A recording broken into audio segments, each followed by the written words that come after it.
अस्सलामुअलैकुम सामीन। 15 रजबुल मुरज्जब है, 7 फरवरी है।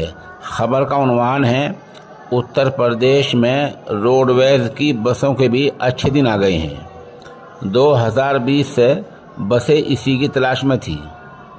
आज मंगल के दिन से उत्तर प्रदेश की रोडवेज़ बसों में किराया काफ़ी महंगा हो गया है।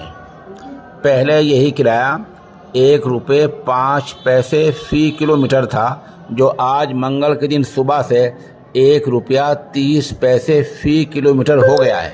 यानी किराए में 25% का इजाफा हो गया है। जहां अब 100 रुपये लगते थे, वहां एकदम 25 रुपये बढ़ जाएंगे।